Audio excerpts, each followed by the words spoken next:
Você que quer ser aprovado na UTF-PR e quer saber tudo o que cai na prova de matemática está no lugar certo. O vestibular dessa universidade vem passando por mudanças. Em 2025, por exemplo, não teve aquele tradicional vestibular de inverno, sendo substituído por um processo seletivo que usou só a nota do Enem, sem vestibular da UTF-PR. E também o número de questões, que no último vestibular foi de 60 questões com 8 de matemática, foi reduzido para 40 questões com apenas 6 de matemática. Isso liga um alerta, porque apesar de não ter uma indicação de que a comissão do vestibular tenha alterado significativamente o que vai ser cobrado em matemática, pode haver uma mudança nos assuntos mais cobrados ou no grau de dificuldade das questões. Então aqui a gente vai analisar o histórico das últimas provas, mas fica a ressalva de que com essas alterações recentes existe o risco dessa distribuição tradicional não ser representada. Mesmo assim, a matemática continua sendo muito importante. Pelo edital, ela tem peso 4 na maioria dos cursos, maior que o peso das demais matérias. Então já salve esse vídeo nos seus favoritos do YouTube e a cada conteúdo que você for estudar, reveja o trecho que fala desse tópico, para ter certeza que nada importante foi deixado para trás. Cada conteúdo está listado aqui na descrição e você pode clicar para pular exatamente para onde te interessa. Então vem comigo que é logo depois da vinheta. Então essa é a distribuição histórica das últimas provas da UTF-PR. Lembrando, ela tinha 8 questões de matemática, agora vai ter só 6. Então a gente vai ter que tentar ver o que mais aparece, estudar melhor essas matérias, e às vezes aparece questão misturada de um ou outro conteúdo, tá? Eu vou te mostrar aqui, de tudo que já apareceu, as principais matérias, os principais conteúdos que você precisa se ligar. Então olha só, 14% das questões dos vestibulares anteriores foram de funções, 13% de combinatória e probabilidade, 12% de geometria analítica, também 12% de geometria espacial, 10% de geometria plana, 9% de polinômios e equações algébricas, 9% de trigonometria, 6% de PA e PG, 4% de sistemas lineares, 4% de matrizes, 3% apenas de matemática básica, só de matemática básica, 2% de exponenciais e logaritmos, veja, aparece bem pouco, né? Exponenciais e logaritmos, aparece mais como funções, depois a gente vai ver isso daí também. E estatística com só 2%. Então, esse é o desenho que a gente espera, caso a UTF-PR não venha a mudar a sua distribuição de conteúdos mais cobrados. Mas eu acredito que a gente vai poder analisar cada um desses tópicos e os mais importantes vão se manter, tá? Vamos dar uma olhada inicialmente na parte de funções. Então, em funções, o que é mais importante para você conhecer? Olha só, função quadrática, função afim, exponenciais logarítmicas e modulares, funções compostas inversas. A função quadrática é o que mais tem aparecido. Apareceu nos últimos vestibulares sempre uma questão de função quadrática. Então fique bem ligado porque funções é o que mais cai e dentro das funções, função quadrática é o que mais aparece. Na função quadrática, o que você precisa saber com toda tranquilidade? Valores da função quadrática, né? Dado x, a e o y, tá? Raízes, onde que é essa parábola, porque função quadrática é uma parábola, né? Virada para cima ou virada para baixo. Então, onde essa função corta o eixo x, são as raízes dessa função do segundo grau. Concavidade, se é virada para cima ou para baixo, de acordo com o número que multiplica x ao quadrado, se ele for positivo, concavidade para cima, se ele for negativo, concavidade para baixo, certo? Depois, o vértice dessa parábola, você pode guardar só o x do vértice, menos b sobre 2a, e aí você, calculando o x, você joga na função e acha o valor de y, tá? E sinais, principalmente sinais para você poder calcular ou resolver inequações. Tá? Então é muito importante que você consiga resolver uma inequação que envolve inequação do segundo grau, inequação de uma função quadrática. Inequação é quando você tem maior, menor, maior ou igual, menor ou igual. Tá? Então não é uma equação que tem um sinal de igual. Então você tem, por exemplo, x ao quadrado menos 2x mais 3 menor do que zero. E aí você quer saber quando é que essa função é negativa, menor do que zero. Portanto, para isso você vai estudar os sinais dessa função quadrática. Então, vértice e sinais estão aqui em negrito, porque eles são muito importantes. Tá? Dê uma olhada nessa parte aí de função quadrática. Da função afim, você tem que saber basicamente as mesmas coisas, valores, daí coeficiente angular e coeficiente linear. Coeficiente angular é aquele que multiplica x e coeficiente linear, aquele número que aparece sozinho. O coeficiente angular dá a inclinação da reta, porque uma função afim é representada por uma reta. Então, se o coeficiente angular, o número que multiplica x, for maior do que zero, você vai ter uma reta crescente. Menor do que zero, uma reta decrescente. Pode até ser igual a zero, mas aí já não é mais uma função afim, né? Aí você vai ter uma função constante. Então, coeficiente linear é aquele número que está sozinho, é o ponto onde essa reta corta o eixo y, tá? Fique ligado nisso, saiba desenhar o gráfico de uma reta com a equação dada. Então, coeficiente angular e coeficiente linear também. Raiz dessa função do primeiro grau, dessa função afim, né? Então, onde ela corta o eixo x, e também os sinais, porque pode aparecer uma inequação, produto, quociente, e pode aparecer até mesmo uma inequação do primeiro grau, uma inequação com uma função afim, e você precisa resolver usando, para a inequação produto e quociente, você vai usar os sinais dessa função afim, se é menos e mais ou mais e menos. Dá uma olhada nisso, saiba desenhar o gráfico, e do gráfico você já tira os sinais também. Bom, funções exponenciais logarítmicas e modulares. Então, o que você precisa saber delas? Valores, também, mesma coisa, da função quadrática e afim. Gráfico, como é o gráfico de uma função exponencial? Comece por um gráfico de uma função exponencial simples, por exemplo, 2 elevado a x. Como é esse gráfico? E aí você pode modificar esse gráfico de acordo com o que você tem multiplicado por 2 elevado a x, por exemplo, ou mudando esse 2, né? E aí você vai saber se o gráfico é crescente ou se ele é decrescente, onde ele corta o eixo y, tá? Então, funções exponenciais, gráficos, muito importante, saiba um gráfico básico e saiba como é que ele pode ser modificado, somando 2, tirando 3 e assim por diante. Bom, isso que eu falei vale para funções exponenciais, mas vale também para um gráfico de função logarítmica e modular. Então você vai sempre analisar a base da exponencial ou a base do logaritmo para saber se ele é crescente ou decrescente, e para a inequação modular você tem uma maneira de enxergar o gráfico ou por onde passa essa função modular de acordo com as modificações que você pode fazer também no módulo. Então, saiba fazer gráficos, tanto de exponenciais, quanto de logarítmicas, quanto de modulares. Não tem aparecido tanto, tem aparecido mais função quadrática, mas vai que aparece um gráfico desses e você tem que saber por onde passa o gráfico, você tem que fazer o formato geral desse gráfico, enxergar, escolher dentre as afirmativas qual o gráfico representa uma determinada função. É importante você conhecer esses gráficos aí, tá? Resolver equações e inequações com exponenciais, logarítmicas e modulares. Lembre que quando você tem uma equação e você tem um expoente com uma variável que você quer isolar, por exemplo, se você tiver 2 elevado a x igual a 4, você vai tentar igualar as bases, né? Nesse caso dá 2 e 4, 4 é 2 ao quadrado, então você consegue igualar as bases. Aí você corta as bases e iguala os expoentes, sem problema nenhum. Mas quando você não conseguir igualar as bases, você vai aplicar logaritmo dos dois lados. É para isso que serve o logaritmo quando tem uma variável no expoente, numa função exponencial, numa equação exponencial. Então você vai aplicar log dos dois lados e com as propriedades de logaritmos, que a gente vai ver depois, com as propriedades você consegue fazer esse expoente pular para frente do logaritmo e você isola o expoente e isola essa variável que você quer descobrir o valor. Então fique ligado para conseguir resolver equações e inequações de funções exponenciais, logarítmicas e modulares. Assim como nas funções exponenciais, as funções logarítmicas também você pode ter que resolver inequação. E como é que você faz uma inequação com logaritmos? Você tem logaritmo na mesma base de um lado e do outro e um sinal de maior, menor, maior igual, menor ou igual. Tá?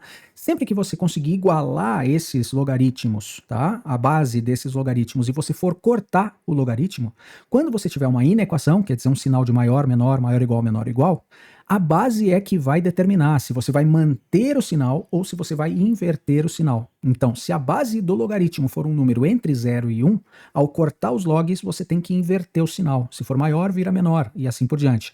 Quando você tem uma inequação logarítmica e a base do logaritmo é maior do que 1, então, por exemplo, uma base 2, base e, base 10, aí você vai simplesmente manter o sinal. Então, se for menor, fica menor mesmo, tá? Muito bem, então, valores, gráficos, resolução de equações e inequações envolvendo funções exponenciais, logarítmicas e modulares também. Fique ligado como é que você resolve uma inequação ou uma equação envolvendo módulo. Tem vários exercícios no meu canal que mostram exercícios desse tipo, com inequações envolvendo o módulo. Dá uma olhadinha também que vale a pena para você se preparar assim, para o que pode aparecer de mais complicadinho na parte de funções, tá bom? E depois você tem também funções compostas e funções inversas. Então você tem que saber compor uma função, fazer um f de g de h de x, por exemplo, f de g de x, e calcular a função inversa, que é o f na menos 1. Né? Então como é que você calcula uma função inversa? Você tem y igual a 2x mais 3, por exemplo. Você vai trocar o x com o y e isolar o novo y, tá? É assim que você faz o cálculo da função inversa, que é uma função bijetora. Essa função bijetora, ela é inversível, então você pode achar essa função inversa fazendo isso que eu falei. Troca o x com y, isola y, tá bom? Muito bem, em funções é o que eu mais acredito, porque o que mais tem aparecido mesmo é função quadrática. Mas como é um vestibular voltado muito para matemática, tudo isso aqui pode ser muito importante também na parte de funções, tá bom? Vamos lá então para análise combinatória e probabilidade. O que você precisa saber, o que é mais importante? Princípio fundamental da contagem, PFC, aquele princípio multiplicativo, aquele onde você tem as casinhas e você coloca o número de possibilidades em cada uma das casinhas. Esse é o princípio fundamental da contagem. Neste princípio fundamental da contagem, você vai usar ele quando a ordem for importante. Então eu digo, por exemplo, eu vou formar um número com 4 algarismos, 1, 2, 3, 4. 1234 é diferente, a ordem é importante, porque ele é diferente do número 4321, por exemplo, quando eu inverto os algarismos. Então, como a ordem é importante, eu posso usar as casinhas, certo? Que é diferente da combinação, que a gente vai ver daqui a pouquinho. Então, PFC, princípio multiplicativo, das casinhas, é quando a ordem é importante. Permutação é praticamente a mesma coisa do PFC, só que você vai ter o mesmo número de lugares e elementos para colocar nesses lugares. Então, por exemplo, uma permutação de 5 elementos é ficar trocando esses 5 elementos de ordem entre si. Permutação de n igual a n fatorial. Mas fique ligado também quando houver repetição desses elementos. Por exemplo, quero saber o número de anagramas, o número de palavras trocando as letras de lugar da palavra arara. Pô, a gente tem 3 As que trocando entre si, eles não geram um novo anagrama, concorda? Se eu pegar o primeiro A e trocar com o segundo, trocar a posição deles, não gera um novo anagrama, uma nova palavra. Então, quando você tem repetições, você tem que dividir pelas repetições fatorial. Né? Nesse caso da palavra arara, eu teria permutação de 5 elementos, porque tem A, R, A, R, A, mas eu tenho 3 repetidos de um tipo, que são A, e 2 repetidos do outro, que é o R. Certo? Então, permutação simples e permutação com elementos repetidos. Fique ligado nisso. Saiba bem essa parte aí, porque pode aparecer bastante também. Combinação, quando a ordem não importa. Quando a ordem não é importante, você vai ter uma combinação. Por exemplo, eu vou fazer um grupo que vai estudar um determinado assunto. Esse grupo tem André, Bernardo e Carlos. Ora, o mesmo grupo é Carlos, Bernardo e André. Então, quando eu troquei de posição os elementos e o grupo continuou sendo o mesmo, é porque a ordem não é importante, certo? Aí é um problema de combinação. E aí eu tenho o número de pessoas e o número de lugares. Combinação de 5, 2 a 2, 3, 1 a 1, combinação de 10, 5 a 5 e assim por diante. Então, lembre da fórmula da combinação e lembre também quando é o problema de combinação, quando a ordem não importa. E aí você vai usar bastante a tal da regra do e e do ou. Então, quando você puder falar e, eu vou fazer um grupo com homens e mulheres. 2 homens e 3 mulheres. Opa, e é vezes. Ou é soma. Então eu vou ter um grupo, por exemplo, com 2 homens, ou 3 homens, ou 4 homens. Aí eu vou somar os resultados de cada uma dessas combinações, certo? Então, regra do e e do ou, tem vários exercícios também que você pode praticar que usam esses agrupamentos e você tem que usar o e ou ou. Probabilidade, tem várias coisas importantes aqui para você conhecer. E começa com a definição. Qual é a definição de probabilidade? Definição de probabilidade é número de casos favoráveis dividido pelo número de casos possíveis. Então, casos favoráveis sobre casos possíveis, quando eu jogo uma moeda, por exemplo, e eu quero saber a probabilidade de dar cara na moeda, eu tenho um caso favorável, que é cara, sobre 2 casos possíveis, 1 sobre 2, né? 2 casos possíveis, pode dar cara ou pode dar coroa. Então, a definição. Primeira coisa que você tem que saber, dominar, fazer exercícios usando a definição.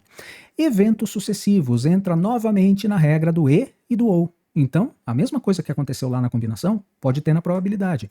Qual é a probabilidade de eu jogar 5 moedas e ter 3 caras ou 4 caras, por exemplo? Então, você vai somar, né? Calcular a probabilidade para 3 caras, a probabilidade com 4 caras, e vai somar as duas. Quando você tem o e, é a mesma coisa. Qual é a probabilidade de eu jogar 3 vezes uma moeda e dá 2 caras e uma coroa. Então, o E vai ser um vezes que você vai usar nesse cálculo aí, tá bom? Probabilidade complementar. Se eles quiserem te dar um exercício um pouquinho mais complexo, ele não vai te dar uma maneira rápida de chegar na resposta que você quer, mas às vezes você pode usar 100% tudo, que é 1, probabilidade 1, né? Que é 100%, menos aquilo que eu não quero. É isso que é a probabilidade complementar. Por exemplo, eu posso dizer assim, qual é a probabilidade de eu jogar 5 moedas em seguida e não ter o resultado de 5 caras, por exemplo? Por não ter o resultado de 5 caras, se eu for fazer todas as possibilidades, então eu teria que fazer coroa, coroa, coroa, cara, cara, coroa, coroa, cara, cara, cara, e assim por diante. Então, são muitas possibilidades, concorda? Mas isso é somente uma que eu não quero. Então, você vai usar a probabilidade complementar. Você vai fazer 100%, que é 1, menos a probabilidade daquilo que eu não quero, que é 5 caras. E aí você vai ter a probabilidade de não aparecerem 5 caras. É isso que é a probabilidade complementar. É 100% menos o que eu não quero, vai dar o que eu quero. E aí a gente consegue usar esse conceito facilmente.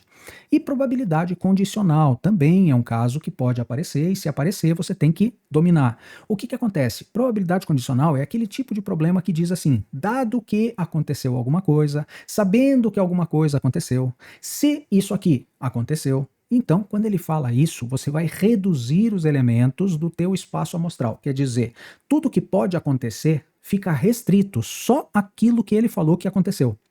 Por exemplo, eu tenho dadas 5 pessoas, dessas 5 pessoas eu sei que 2 têm uma determinada doença e 3 não têm.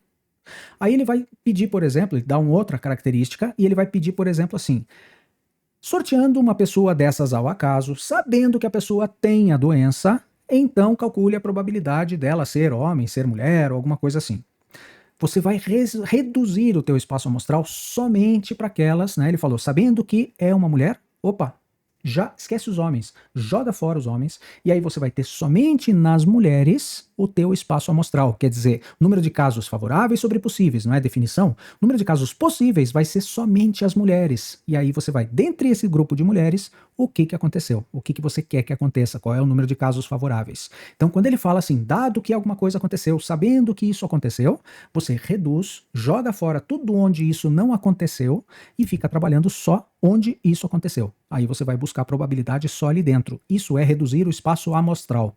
Então, probabilidade condicional são esse tipo de problema aqui, e você tem que conhecer, fazer direitinho para a probabilidade condicional. Se aparecer, tá? Não tem aparecido muito nos últimos anos, mas se aparecer, eu quero que você consiga fazer com tranquilidade, tá bom?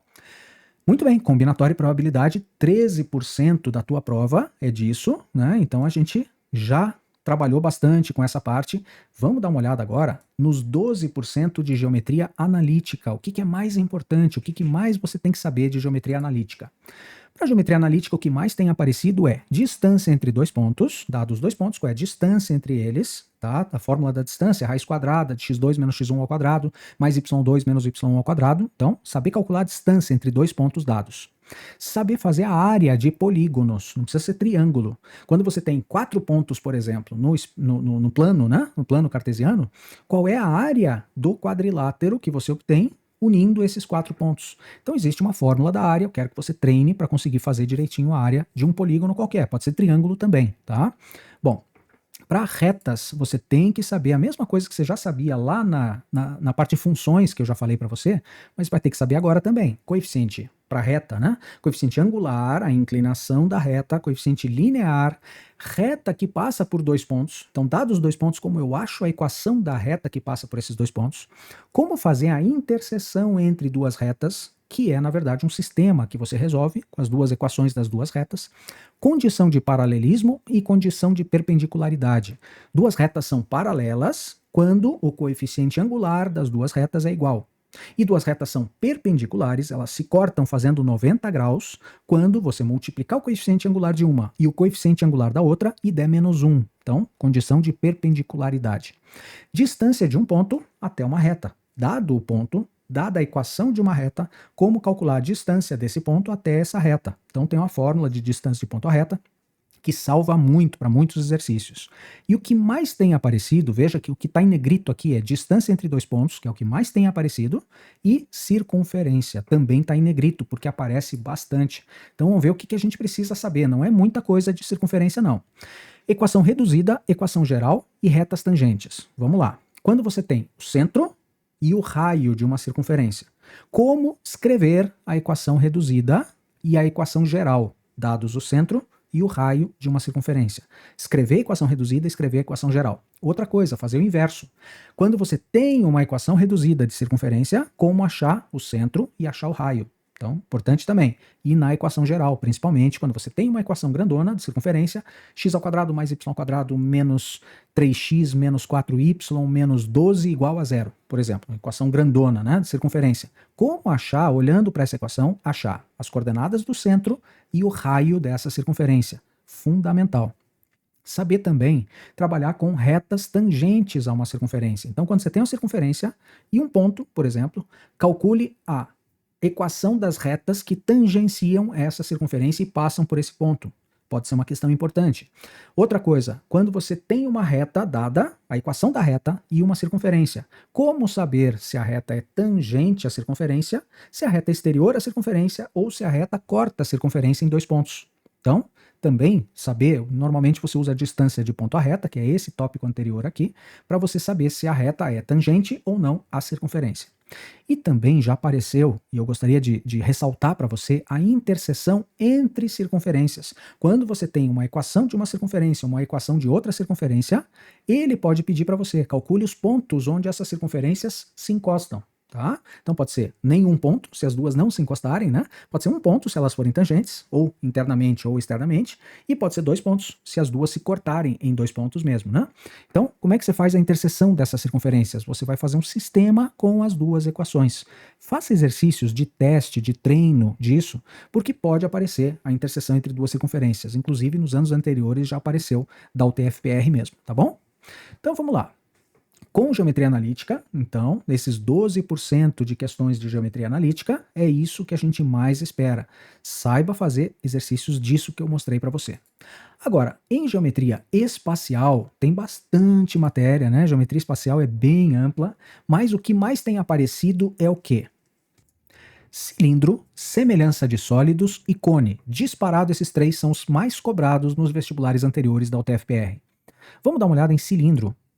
O que você precisa conhecer do cilindro? Muito bem, volume, área da base vezes altura, né, onde a área da base é πr ao quadrado, né, e a altura do cilindro, área lateral e área total. Cilindro também pode ser citado um cilindro equilátero. É aquele cilindro que ele é quadradinho, tá? Então, quando você tem um cilindro e você corta bem no meio, de cima até embaixo, de uma base até a outra, e esse corte é um quadrado, aí você vai ter um cilindro chamado cilindro equilátero. O que mais tem aparecido do cilindro? Cálculo de volume, uma questão prática de cálculo de volume de cilindro. Te dá o raio da base, te dá a altura e você vai ter que calcular o volume. Mas fique ligado também na área lateral, na área total e o que é um cilindro equilátero. Depois, semelhança de sólidos, muito importante também, pode aparecer. A razão que existe entre comprimentos, áreas e volumes. Vamos dizer, já apareceu nos últimos vestibulares também. Quando você tem um cone pequenininho, ou um cone grande, vamos dizer, e ele é cortado por um plano paralelo à base. Aí você tem um cone pequenininho e um cone grandão. Os dois são semelhantes. Aí você vai ter uma razão entre comprimentos, por exemplo, a altura do menor está para a altura do maior, geratriz do pequeno está para a geratriz do grande, e assim por diante. Isso é uma razão K entre comprimentos. Mas essa mesma razão K elevada ao quadrado, K ao quadrado, vai ser a razão entre as áreas. Por exemplo, a área lateral do pequenininho está para a área lateral do grandão, assim como K ao quadrado, quer dizer, a razão vai ser entre áreas, lembre da unidade, né, centímetro quadrado, então K ao quadrado. E quando você tem um volume do pequeno dividido pelo volume do grandão, vai ser aquela razão entre linhas ao cubo, porque é um volume, então centímetro cúbico, por exemplo, né? Então, semelhança de sólidos, altura está para altura, assim como raio está para raio, assim como geratriz está para geratriz, isso é K. Entre áreas, K ao quadrado, entre volumes, K ao cubo, tá? Muito bem, semelhança de sólidos. Agora em cone, o que é super importante aqui em cone? Vamos ver. Volume, área lateral e área total. Muito importante saber calcular o volume de um cone, que é parecido com o volume de pirâmide, área da base vezes altura sobre 3. Área lateral, que é π vezes r vezes g, certo? E a área total, que é a área lateral mais a área da base. Super importante esses três conceitos no cone. Tem aparecido bastante também, tá? Relação entre raio, geratriz e altura. É um triângulo retângulo que tem, né, com a geratriz sendo a hipotenusa, altura e raio da base como catetos. E aí você vai fazer g ao quadrado igual a h ao quadrado mais r ao quadrado. Então a relação entre raio, altura e geratriz é um Pitágoras dentro do cone, tá? Cone equilátero, assim como no cilindro equilátero, você tem que saber o que é o tal do cilindro equilátero, aqui você tem que saber o que é o cone equilátero. Cone equilátero é um cone que, quando você corta por um plano que contém altura, um plano vertical, você vai ter um triângulo, certo? Para qualquer cone você vai ter um triângulo. Esse triângulo no cone equilátero é um triângulo equilátero, por isso o nome. Então, cone equilátero é aquele que tem geratriz e diâmetro da base, que é 2r, iguais. É um triângulo equilátero quando você corta esse cone bem por um plano, bem no meio dele, né? Vertical, e aí você vai ter esse plano que passa pela altura, vai determinar um triângulo equilátero no cone, certo? Então, passou uma faca ali de cima até embaixo, se aparecer um triângulo equilátero, é um cone equilátero. E tem aparecido, já apareceu nos últimos vestibulares, tronco de cone. E aí, volume de tronco de cone, que é a altura do tronco sobre 3, que multiplica área da base maior mais a área da base menor, mais a raiz quadrada da área da base maior vezes a área da base menor. É uma fórmula chata de tronco de cone, mas o volume do tronco do cone foi cobrado numa questão específica. Ele te dava os raios da base maior e da base menor, te dava a altura do tronco, ele pedia o volume. Então é importante, já que já apareceu, você ficar bem ligado e conhecer essa fórmula do volume do tronco e saber usar a fórmula de volume de tronco de cone. É a mesma fórmula para tronco de pirâmide. Se você tiver uma pirâmide, cortar a parte de cima dela, jogar fora, ficar com o tronco de uma pirâmide, você tem o mesmo volume, mesma fórmula do volume, tá? Então, guarde isso daí, já te salva também em pirâmides, mas já apareceu de tronco de cone. E também a área lateral, que é πgr mais r', entre parênteses. Então, já que você já vai saber o volume, já saiba a área lateral do tronco de cone, e aí você mata qualquer questão de tronco que possa aparecer, tá bom? Muito bem, esfera, o que você precisa saber da esfera? Área e volume.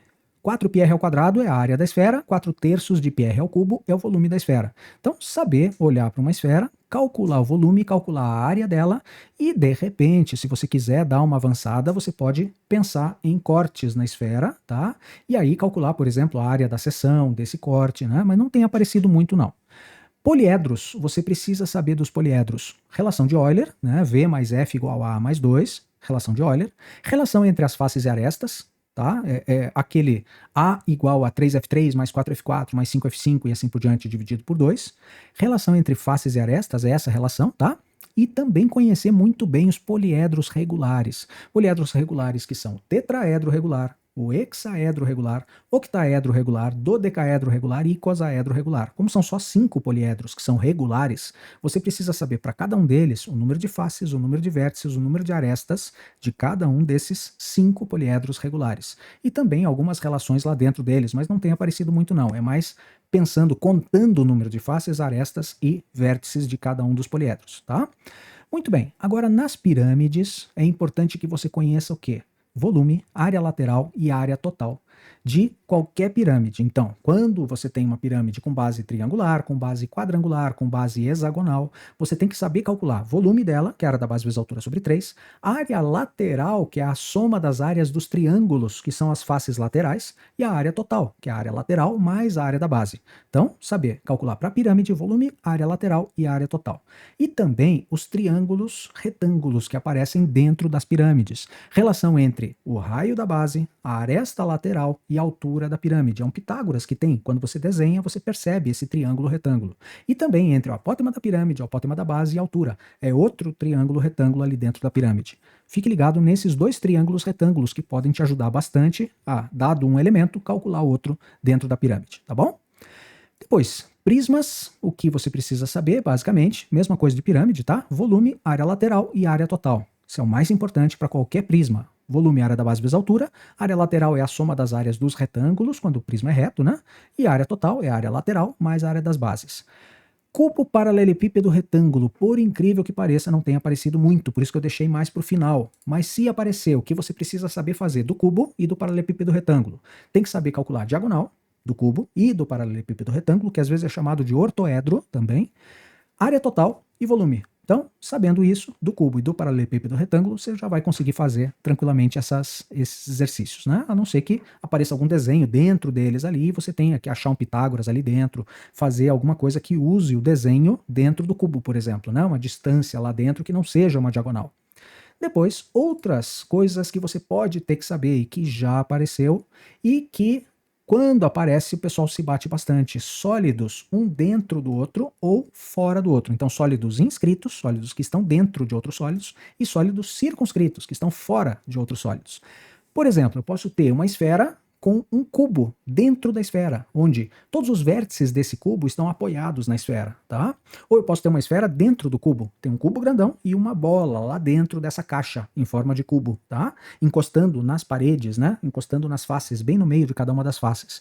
Então, quando você tem um sólido e outro sólido, um dentro do outro, você tem que conseguir, pelo desenho, enxergar qual é a relação que existe de tamanho entre um e outro, certo? Então imagine, por exemplo, que eu tenha um prisma com base triangular, tá? É como se fosse uma embalagem, assim, onde tem um triângulo aqui embaixo, um triângulo lá em cima, e as faces laterais são retangulares. E nesse prisma eu coloco um cilindro dentro desse prisma, tá? A altura do cilindro vai ser igual à altura do prisma.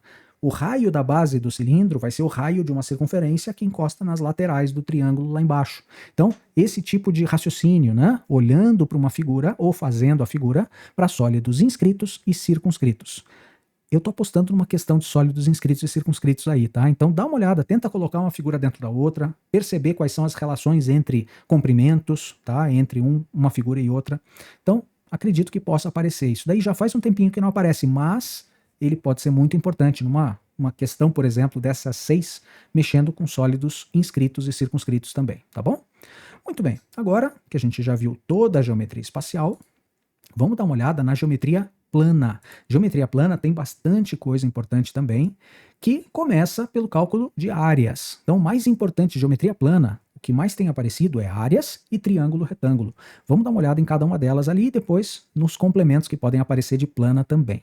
Então, áreas em geometria plana, o que é mais importante? Triângulo, retângulo, círculo, suas partes, né, as partes do círculo, um setor circular, um segmento circular, polígonos regulares, os mais importantes são triângulo equilátero, quadrado e hexágono regular, trapézio e losango. Então fique bem ligado nessas figuras planas aqui agora a gente está em geometria plana, para poder saber calcular bem a área de um triângulo, base vezes altura sobre 2, de um retângulo, base vezes altura, círculo, πr ao quadrado, as partes do círculo, como é que você corta o círculo em partes, tá? Polígonos regulares, trapézio e losango. Trapézio é base média vezes altura e losango é diagonal vezes diagonal sobre 2, tá? Então essas figuras aí, dá uma relembrada em quais são essas figuras e como calcular a área de cada uma delas. Veja se você está craque nisso, porque pode aparecer. Depois, para triângulo retângulo, tem várias coisas importantes aqui em triângulo retângulo, é super importante. Relações métricas no triângulo retângulo. Por exemplo, uma delas que você mais conhece é Pitágoras. A ao quadrado igual a b ao quadrado mais c ao quadrado. Mas também pode aparecer a relação que existe entre hipotenusa, cateto, cateto, e altura, A vezes H igual a B vezes C, por exemplo, é uma das medidas que você tem, que é a altura relativa à hipotenusa, né? E também a projeção dos catetos sobre a hipotenusa, tá? Então, B ao quadrado igual a vezes M, tem várias relações ali que eu acho que é interessante você dar uma relembrada, relações métricas no triângulo retângulo. A mais importante delas é Pitágoras, beleza? Relações trigonométricas, eu vou falar disso de novo lá em trigonometria, mas é seno, cosseno e tangente no triângulo retângulo. Então, no triângulo retângulo, super importante você saber que seno é cateto oposto sobre hipotenusa e assim por diante, né? Cosseno e tangente também.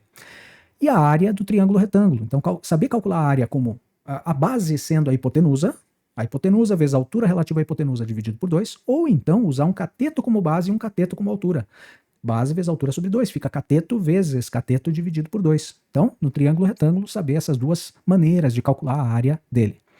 Semelhança, que pode ser semelhança de triângulos ou semelhança de polígonos em geral, mas o mais importante para você é saber fazer semelhança de triângulos. E aí eu digo triângulo qualquer, em qualquer posição. Eles podem estar bonitinhos na mesma posição ou eles podem estar girados, rotacionados, invertidos um em relação ao outro. Então, saber fazer semelhança de triângulos em qualquer situação. Pegue vários exercícios de semelhança de triângulos e treine, tá? Porque tem várias situações que podem aparecer aí. Depois, as sevianas, as linhas principais, os centros e as suas propriedades. Isso aqui é mais para quem quer se aprofundar na geometria plana e não quer perder questão nenhuma, mesmo que seja surpresa. Eu não acredito em questão envolvendo sevianas, linhas principais, mas vamos dar uma recordada no que são aqui, porque se você já souber, é só uma questão de você dar uma lembrada, tá?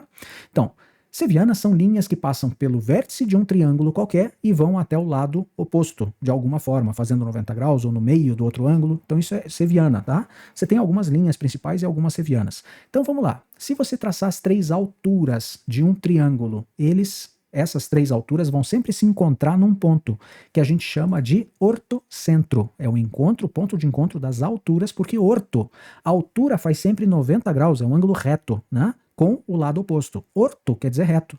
Então é o centro reto, tá? Então é o ponto de encontro das alturas, que é o ortocentro do triângulo.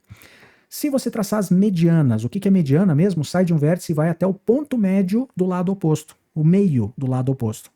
Se você traçar as medianas, você vai ter o que a gente chama de baricentro. Bari é massa, centro de massa. É o ponto de equilíbrio, tá? É o centro de gravidade desse triângulo. Então, quando você traça as três medianas, elas se encontram num ponto que se chama baricentro. Lembre também, se você puder, que de uma mediana, o baricentro está sempre a 1/3 do comprimento dessa mediana em relação ao lado. Isso quer dizer o seguinte, se eu traçar um triângulo, ligar o vértice até o meio do lado oposto, certo? Se eu quiser saber das outras medianas, onde é que elas se encontram, ou seja, a posição do baricentro, vamos dizer que essa mediana tem a medida 12. Eu vou dividir esse 12 por 3 partes iguais, que vai ficar 4, 4 e 4, e o baricentro vai estar a 4 do ponto médio. Então é a 8 do vértice, certo? Então fica 8 para um lado, 4 para o outro. 1/3 em relação ao comprimento da mediana a partir do lado. Essa é a posição do baricentro. Depois, as mediatrizes. O que é mediatriz? Mediatriz é quando você tem os três lados do triângulo, né? Você pega um dos lados, acha o ponto do meio dele e traça uma reta perpendicular a esse lado.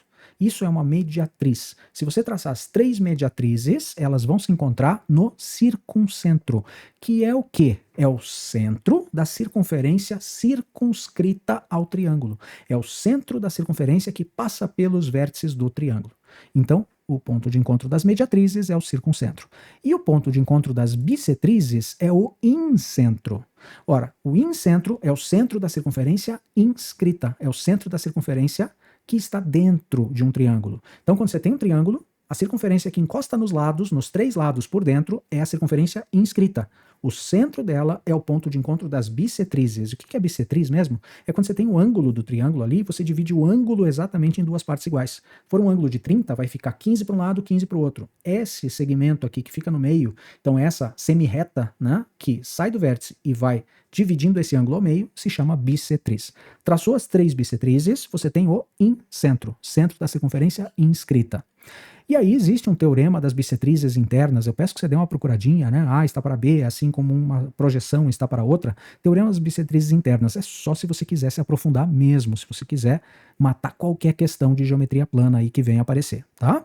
Mas esses quatro é bom saber. Alturas se encontram no ortocentro, medianas no baricentro, mediatrizes no circuncentro e bissetrizes no incentro, tá? Pega um triângulo lá e traça todos esses centros, você vai ver que você já vai guardar qual é a posição de cada um deles ali.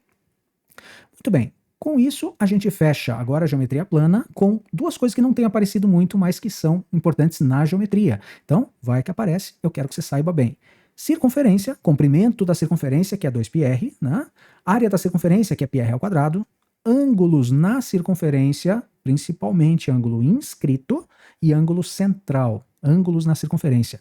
E partes da circunferência, eu já citei inclusive setor circular, segmento circular, algumas partes da circunferência ele pode pedir algumas informações, ele pode pedir área, ele pode pedir certos comprimentos ali dentro da circunferência, né? Então é importante que você saiba quais são essas partes e resolva alguns exercícios para treinar.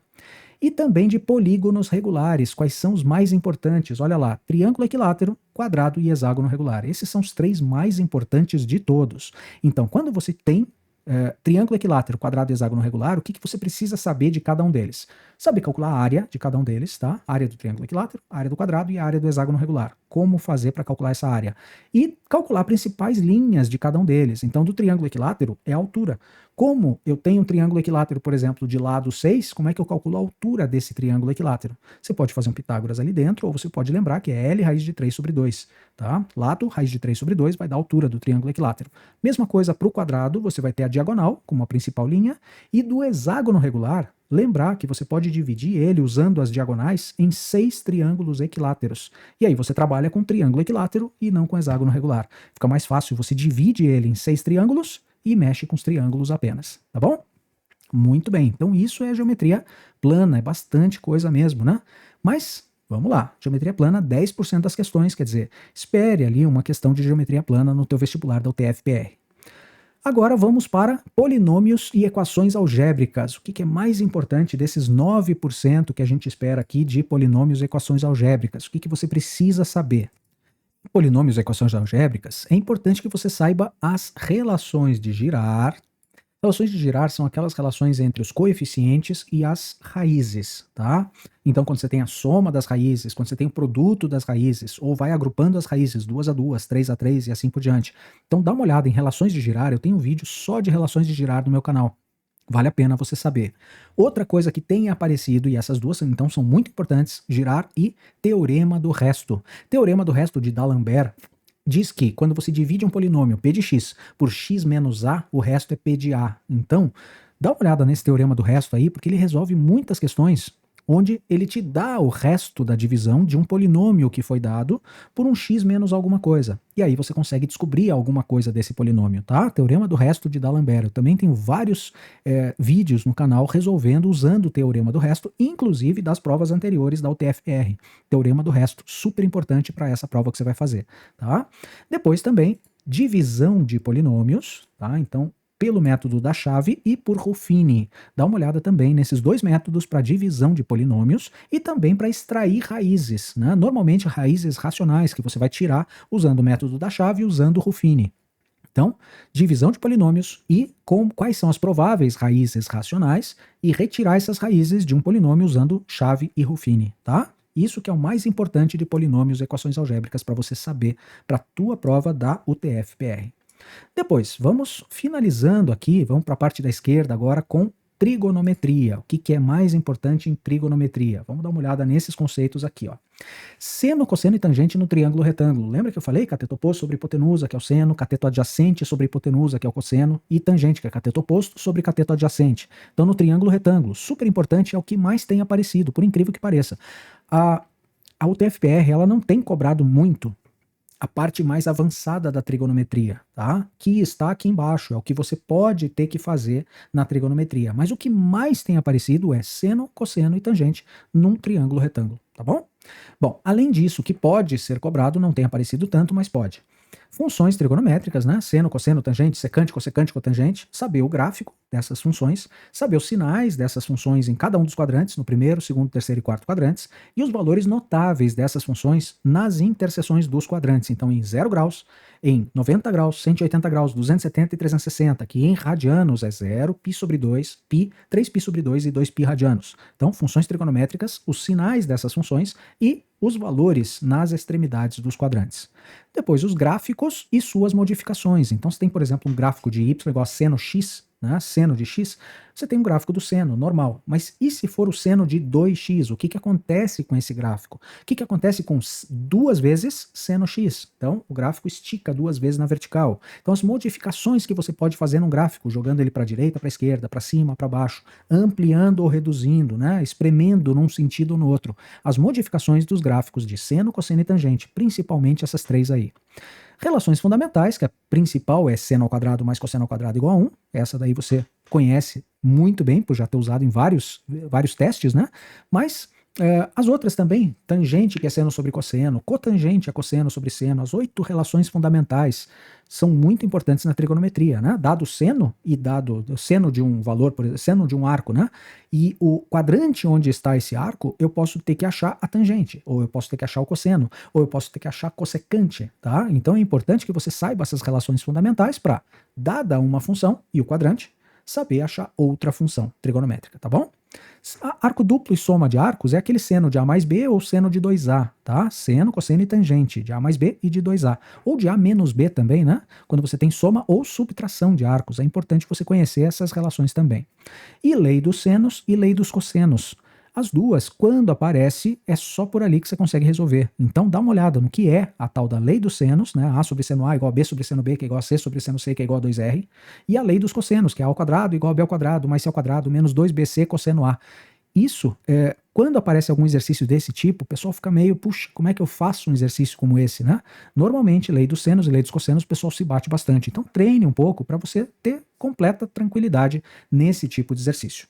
Vale a pena, trigonometria é 9% da tua prova e você pode ter que resolver, além de seno, cosseno e tangente no triângulo retângulo, alguma dessas partes aqui.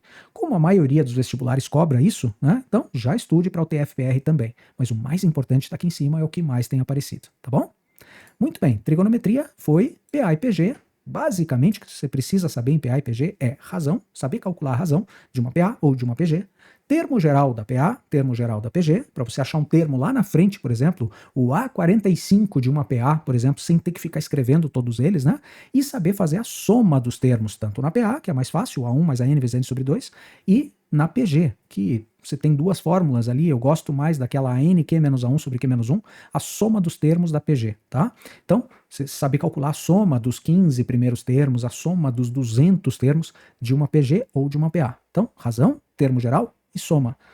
Tem aparecido menos, 6% das provas, né? 6% das questões das provas anteriores, mas quando aparece é bem direto, tá? Razão, termo geral e soma. Não tem sido muito complexa questão de PA e PG, não. Então é para você ganhar essas questões de PA e PG, tá bom? Depois, sistemas lineares. Tem aparecido mais sistemas com situações práticas ali. Ele te dá um problema onde você recai num sistema de duas equações a duas variáveis e também, e o que mais tem aparecido, sistema de três equações a três variáveis, do tipo x mais 2y mais 3z igual a 4. Essa é uma equação, três equações dessa, e aí você tem que resolver esse sistema 3 por 3. Então, quando aparece, normalmente não é discussão de sistemas, saber se ele é possível, indeterminado, possível, indeterminado ou impossível. Não tem aparecido muito isso, não. Tem aparecido mais situações práticas que levam ao sistema 3 por 3. Isso é o que mais tem aparecido. Se eles quiserem facilitar para você, eles vão te dar uma situação prática com o sistema 2 por 2. Mas 3 por 3 é o que mais tem aparecido para você, tá bom? Muito bem, matrizes. O que você precisa saber fazer de matrizes? Então, vamos lá. Mais importante que mais tem aparecido está aqui embaixo, está em negrito, multiplicação de matrizes. Mas você pode ter que formar uma matriz, dado uma lei de formação, saber calcular determinantes 2 por 2 e 3 por 3, tá? 4 por 4 não acredito muito, 5 por 5, 6, né? Maiores do que 3 por 3 eu não acredito muito, não. Determinantes 2 por 2 e 3 por 3 é o mais comum e o que eu acredito para o TFPR, tá? Matriz transposta, saber o conceito de matriz transposta, algumas propriedades também, que o determinante da transposta é o mesmo determinante da matriz original e assim por diante, e multiplicação de matrizes, é isso que mais tem aparecido em matrizes, tá? Você tem uma matriz A, você tem uma matriz B, como é que fica a matriz A vezes B? Saber multiplicar as duas matrizes, quando existe o produto, que nem sempre existe, e como é que você multiplica duas matrizes, tá bom? Então, super importante essa parte aí nas matrizes, multiplicação de matrizes. Agora, vindo para matemática básica, estamos no finalzinho, olha só, matemática básica, o que mais tem aparecido, o que é mais importante? Inequações. Então, quando você tem uma inequação, essa inequação pode ser do primeiro grau, do segundo grau, produto, quociente modular. Então, vamos lá. Inequações do segundo grau. Inequações envolvendo uma função quadrática, do tipo x ao quadrado menos 4x mais 6 menor ou igual a zero. Inequação, porque tem maior ou menor, né? E do segundo grau, quer dizer, de uma função quadrática, com x ao quadrado. Então, isso é o que mais tem aparecido. Saiba estudar os sinais dessa função para poder resolver essa inequação do segundo grau, inequação quadrática, tá bom? Depois ele pode aparecer também do primeiro grau mesmo, tá? Produto, né? Inequação produto, quando você tem uma função multiplicada por outra função e você quer que isso seja menor ou igual a zero, por exemplo. Você vai estudar o sinal da primeira, o sinal da segunda, vai compor os sinais e aí você vai resolver a inequação. Mesma coisa para quociente, só lembre que na parte de baixo, aquele número que está lá embaixo, né, as raízes dessa parte de baixo não podem aparecer na solução, porque não pode dar divisão por zero, certo? Então, inequação produto multiplicadas, né? Inequação quociente, uma função dividida pela outra, e inequação modular. Como é que você faz, por exemplo, um módulo de x mais 3 menor ou igual a 5, por exemplo, né? Então, inequação, quando você tem com módulo, você tem que saber como fazer esse módulo menor ou igual, maior ou igual, tá bom? Depois, conjuntos, tem duas coisas importantes aqui, ó, conjuntos numéricos, né, para você saber. Conjuntos numéricos, os principais são os naturais, os inteiros, os racionais, os reais e os complexos. Então saiba a relação que existe entre eles e quais os números que aparecem em cada um deles. Tá? Além de conjuntos numéricos, você poderia ter união, interseção, subtração de conjuntos, mas não é tão importante assim porque faz bastante tempo que não aparece. Então, saiba bem quais são os conjuntos numéricos, quais os números que pertencem a cada um deles, né? E saber classificar, então, né? Saber desses conjuntos numéricos, quais são os números inteiros, quais são os números racionais, quais são os números irracionais, que são os reais que não são racionais, tá? E o conjunto dos números complexos também, saiba da existência desse conjunto, né? E quais são os números que tem i, por exemplo, aquele raiz de -1, tá? Bom, matemática básica também é muito importante que você veja porcentagem. Porcentagem não precisa aparecer uma questão só de porcentagem, ela pode aparecer em análise combinatória, lá na parte de probabilidade, ela pode aparecer em matemática financeira, ela pode aparecer dentro de várias questões.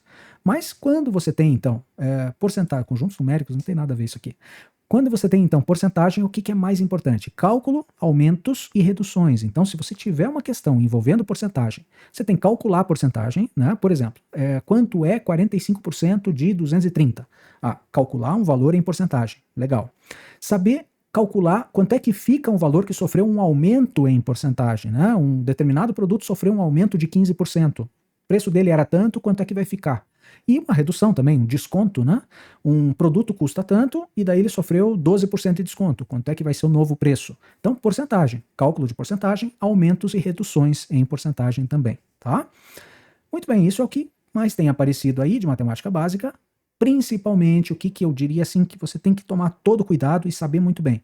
Inequações do segundo grau. Eu diria inequações de segundo grau, inequação produto e inequação quociente. São as três que eu aposto mais aí em um exercício de matemática básica que possa vir aparecer para você. Tá bom? Então, dessa parte aí é o mais importante. E agora, para fechar, exponenciais e logaritmos e a parte de estatística. Então vamos lá. Exponenciais e logaritmos. Por incrível que pareça, tem aparecido só 2% da prova. Quer dizer, tem vestibulares que nem aparecem exponenciais e logaritmos no vestibular da UTF-PR, porque são 6 questões agora, né? 2% de 6 vai dar muito pouquinho a chance de aparecer.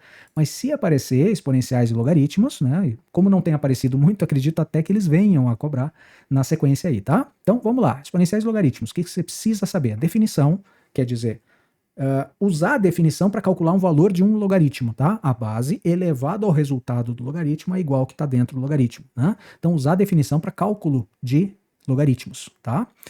Então, as propriedades dos logaritmos que envolvem produto, quociente, potência, raiz, tá? Produto, vai lá. Propriedade que envolve o produto, log de A vezes B, que é log de A mais log de B. Saber abrir um logaritmo quando você tiver um produto, uma multiplicação dentro desse logaritmo, né? Log de A sobre B, que é log de A menos log de B. Potência, log de A elevado a M. Pega o M, passa multiplicando, fica M vezes log de A. Raiz, né? Log da raiz quadrada de M, por exemplo, você vai ter um log de M dividido por 2, que é o índice da raiz. Depois, mudança de base. Quando você tem um logaritmo de 5 na base 7, você quer transformar tudo isso para a base 10. Aí você vai fazer uma divisão de 2 logaritmos, log na base 10 em cima, log na base 10 embaixo, o 5 vai para cima, o 7 vai para baixo, certo? Então, mudança de base, propriedade de logaritmo super importante também. Quando ele te dá uma informação numa base, ele pede em outra. Depois, logaritmos naturais, são os logs na base E. Saiba que quando você tem um log na base E, não precisa saber o valor exatamente do E, né? 2,71828184 assim por diante. Não precisa. Só saber que é 2, alguma coisa para saber que é maior do que 1, se tiver uma inequação, né? Então, log na base E é log natural, tá? Quando ele falar log natural de um determinado número, é o logaritmo na base E. Depois, equações e inequações, envolvendo exponenciais, envolvendo logaritmos. Lembra que a gente já falou lá na parte de funções, a gente já falou na parte de matemática básica também, de equações e inequações. Então, quando você tem um logaritmo ou um exponencial e você tem que resolver uma equação, importante treinar um pouquinho para conseguir resolver esse tipo de equação e inequação, quando tem maior, menor e assim por diante. E gráficos, né? Gráfico de exponenciais, gráficos de logaritmos e também gráficos modificados. Então, Guarde aquilo de gráfico que eu já falei em funções, guarde um tipo de gráfico para log, né, com base entre 0 e 1, outro tipo de gráfico para log com base maior do que 1, então, com base entre 0 e 1 é um log decrescente, com log maior do que 1 é um gráfico crescente, veja onde ele corta o eixo X ali, que é no ponto 1, tá? 1,0, e também para exponenciais. Por exemplo, pega lá um 2 elevado a x, como é que é o gráfico, né? E um meio elevado a x, que é um gráfico decrescente. Eles passam no mesmo ponto, no ponto 0 e 1 também, x igual a 0, y igual a 1, cortam o eixo y no mesmo ponto. E também as modificações desse gráfico, o que eu posso fazer? Eu posso fazer ele subir, descer, a mesma coisa que a gente pensou lá na parte de funções, essas modificações, e também na parte de trigonometria, né? Quando eu somo 2, o que acontece? Ele sobe 2 unidades. As modificações que eu posso fazer num gráfico, tanto exponencial quanto logaritmo. E aí você vai matar tranquilamente uma questão de gráficos, de exponenciais e logaritmos também, tá bom? Com isso, gente, olha só tudo que a gente trabalhou aqui, ó. Todos os tópicos que a gente viu em detalhes para a tua prova da UTF-PR. Super importante você conhecer todos esses tópicos, mas comece por aqui, ó. Comece com funções, combinatório e probabilidade, geometria analítica, espacial, plana, polinômios e equações algébricas. Esses são os que mais caem, né? Junto com trigonometria lá com 9% também. Os outros caem menos, os outros use para complementar. Se o principal vestibular que você for fazer é a UTF-PR, concentre-se bastante nessas primeiras da parte da direita, porque estes são os que mais aparecem nos vestibulares da UTF-PR, tá bom? Desejo para você toda a sorte do mundo, e não vai precisar de sorte, que você tenha toda a competência do mundo para conseguir ser aprovado no vestibular que você escolher da UTF-PR, tá bom? Valeu, gente, muito obrigado e até o próximo vídeo. Você que chegou até aqui está de parabéns. É assim que você constrói a sua aprovação. E não esquece de deixar o seu like, se inscrever no canal. Ajuda muito a gente a continuar produzindo. Aproveita e confere a playlist aqui do lado, que tem mais vídeos relacionados a esse que você viu.